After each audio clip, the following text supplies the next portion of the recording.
Olá, este é mais um programa Atentos. Se você é empreendedor ou empreendedora e quer conhecer um pouco mais noções iniciais de direito do trabalho, este momento é para você. Solta a vinheta, Mário.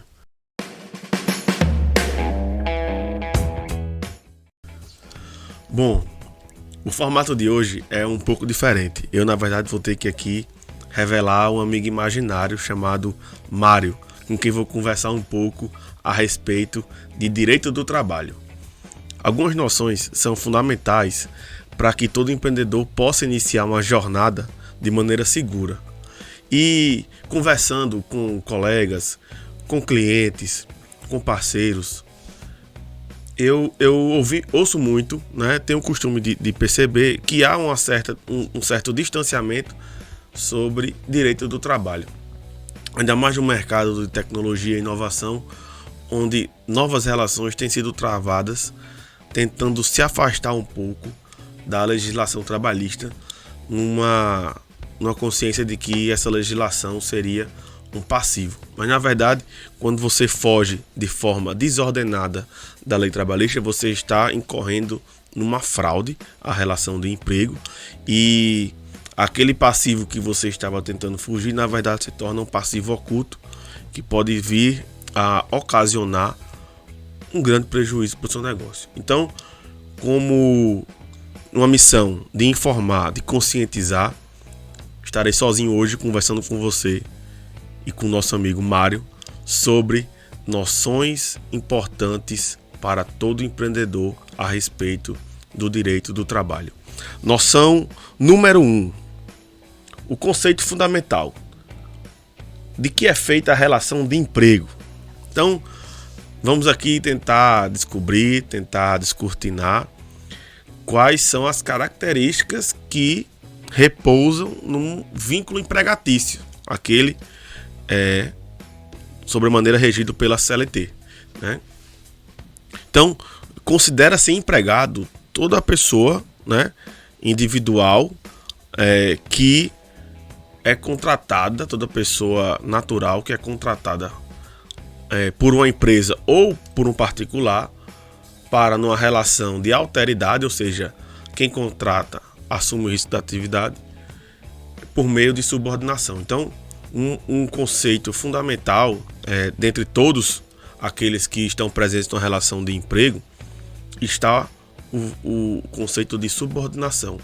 Existe uma relação hierárquica onde alguém ordena e outrem cumpre. Diferente da relação bilateral entre particulares ou entre pessoas jurídicas, em que as partes em negociação convergem obrigações e direitos, e a partir de então passam a travar uma relação comercial, uma parceria.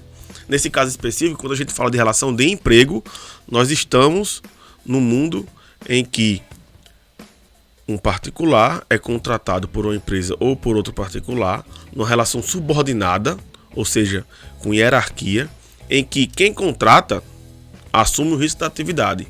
Então, isso já nos leva a uma segunda noção, que são os principais direitos que surgem no mundo empregatício, né, nas relações de emprego.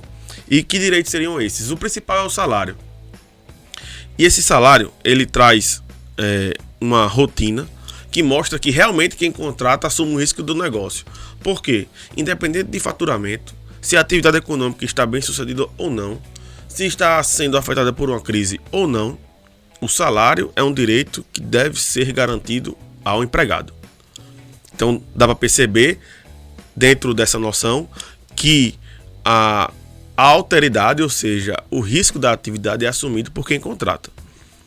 Outro direito importante que deve ser garantido, assegurado numa relação de emprego, são as férias, que devem ser pagas com até 2 dias antes do início do gozo, acrescido de 1/3, né? Então, você paga o salário mais 1/3 para o gozo das férias, com 2 dias de antecedência ao início do prazo das férias.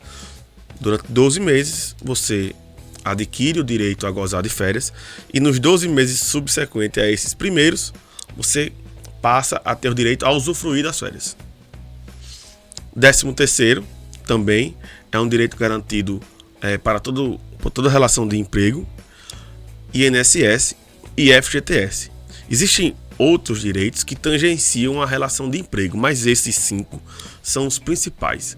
Aqueles em que você, empreendedor, você, empreendedora, não pode se furtar a conhecer logo no início do seu negócio.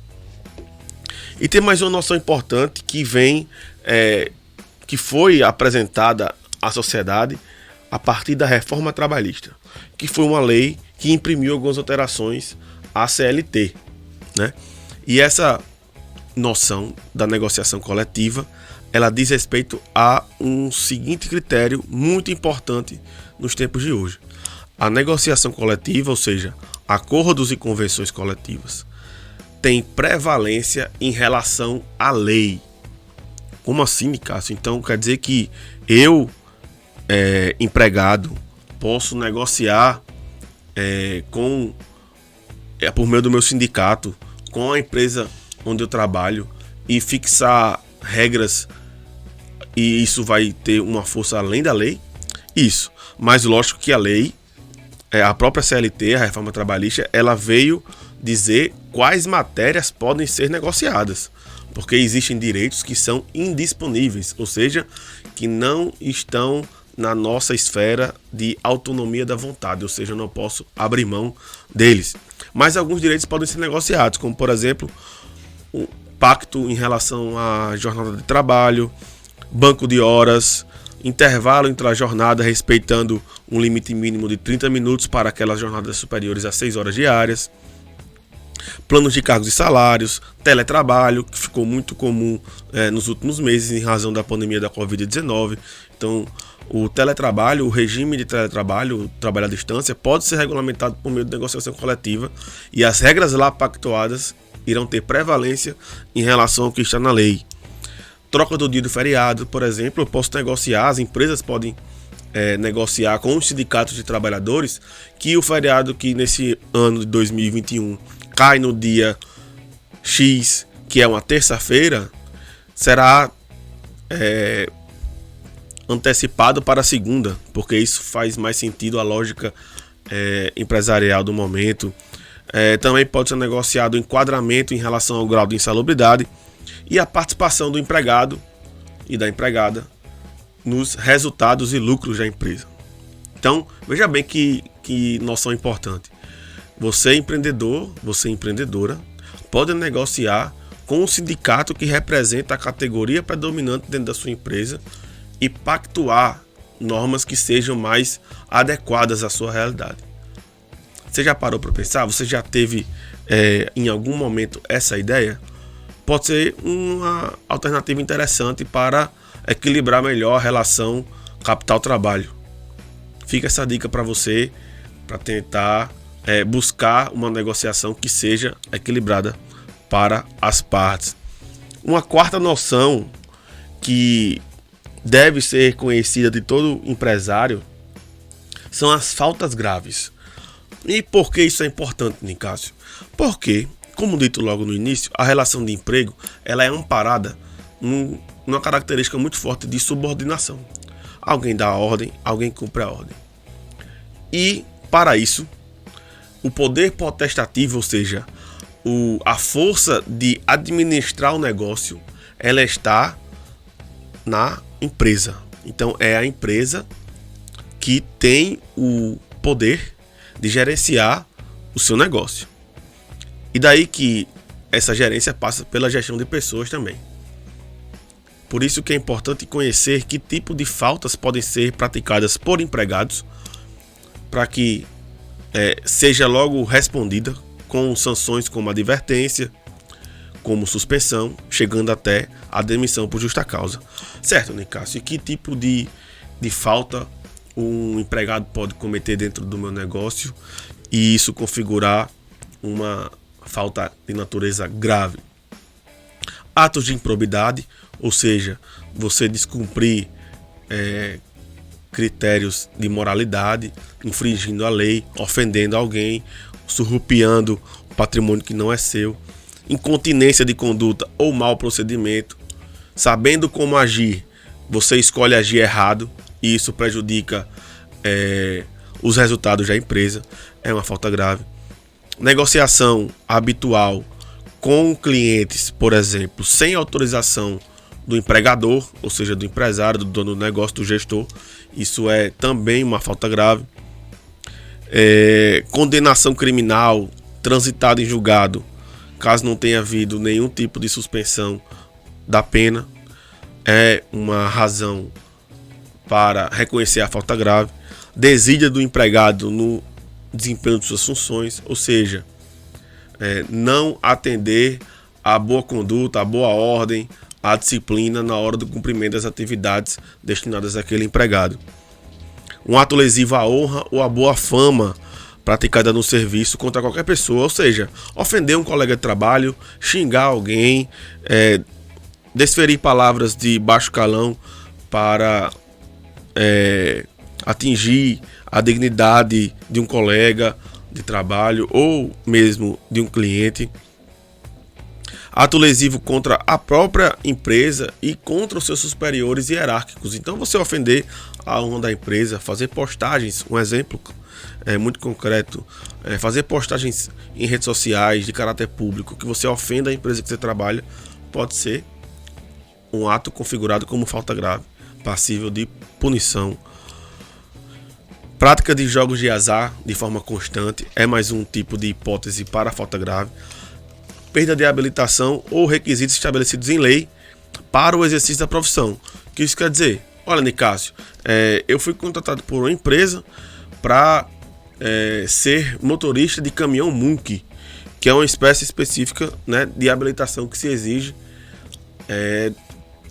para ter autorização para conduzir esse tipo de veículo. Você perde, naturalmente você também comete a falta grave. Você, depois de formado, adquire um diploma de engenheiro civil, em seguida percebe-se que você na verdade fraudou a graduação e perde o diploma, você também perdeu a habilitação para atuar enquanto engenheiro civil. Essa hipótese aí tem outras, né, tantas que podem ser exemplificadas, como até o advogado que perde a inscrição nos quadros de OAB, também perde a habilitação para exercer a atividade de advocacia e por isso, se for empregado de alguma empresa, deve ser considerado uma falta grave. E temos uma quinta noção, uma novidade trazida também pela reforma trabalhista e não mais nova, né? Já temos aí 4 anos da edição dessa lei, mas que ainda não caiu no uso dos empreendedores, que é o contrato intermitente. O contrato intermitente, ele é uma figura que visa preencher lacunas dentro do negócio. Então imagine que você precisa de determinado trabalho, de determinada atividade, mas não precisa disso todo dia, de 8 às 12, das 14 às 18.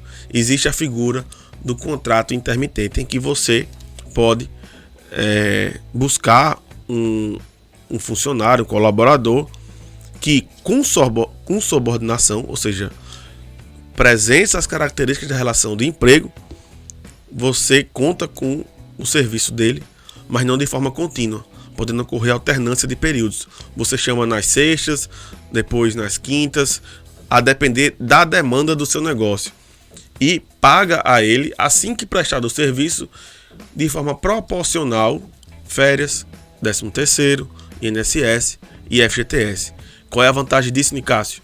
Porque assim você não precisa assumir um compromisso de um trabalho contínuo que pode gerar aí uma despesa maior, já que a sua demanda, a sua necessidade no dia a dia não é para tanto. Então, é um tipo de contrato de trabalho com vínculo de emprego que deve ser celebrado por escrito, contendo especificamente o valor da hora de trabalho. Ah, Nicásio, então quer dizer que para esse empregado, para esse funcionário, eu vou pagar menos do que um salário mínimo? No fim do mês, naturalmente, não receberá o valor equivalente ao salário mínimo, mas o valor hora de trabalho não pode ser inferior ao valor definido pelo salário mínimo ou aquele praticado dentro do seu negócio. Então vamos imaginar um caso concreto. Você, da área de tecnologia, tem um programador dentro do seu negócio, carteira assinada, mas precisa, nas sextas-feiras ou para um projeto específico, durante 2 dias na semana, ou de forma não contínua, não tem uma relação pré-determinada. você precisa de um programador e o contrata de forma intermitente. O que é que vai acontecer? Você tem que obedecer ali um certo parâmetro salarial. Então, dentro das mesmas circunstâncias, das mesmas características, você vai ter que preservar para esse trabalhador intermitente o mesmo valor de hora de trabalho do seu funcionário, colaborador que está lá de forma contínua. Então, no fim do mês, pode ser que você não pague a mesma importância, logicamente, mas o valor hora do trabalho tem que ser igual. E é importante, é fundamental que você colha um recibo depois de pagar, mostrando que quando você pagou, você não pagou só o valor da hora de trabalho, você pagou também um proporcional do 13º, das férias, do FGTS, do INSS. Assim você economiza na sua empresa, atende a demanda do seu negócio, mas não assume compromissos que não fazem sentido, né? E tem mais um critério, mais uma noção importante que precisa ser conhecida, que são direitos, de uma maneira geral, presentes na legislação trabalhista. Adicionais de insalubridade e periculosidade, vale transporte, licença maternidade, estabilidade ao trabalho, abono de faltas, reajustes salariais. Todos esses são outros direitos também previstos na Consolidação de Leis Trabalhistas, a CLT, e que merecem o cuidado de você empreendedor, você empreendedora. Dá para perceber que para todo esse trabalho é muito importante a intervenção, o auxílio de um advogado especialista. Então, saiba que no momento do seu negócio, independente dele estar no início ou já amadurecido, seja bem instruído na hora da tomada de decisão, porque é isso um diferencial competitivo para você desenvolver o seu negócio com segurança. E aí? Fez sentido para você a nossa conversa de hoje?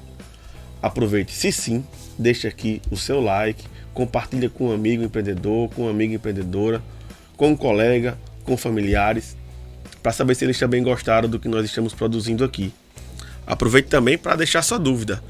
Diga, comente, nos deixe saber o que você achou, que insights você tirou e quais as lições que você considerou mais importantes deste episódio do programa Atentos, que eu tive um desafio grande de fazê-lo sozinho enquanto conversava com o professor Mário Vitor, tá? Pois fique atento às nossas redes sociais, Instagram, YouTube, agregadores de podcast, que nós queremos contar com sua audiência e seguir com ela, tá bom? Um abraço, tchau, tchau.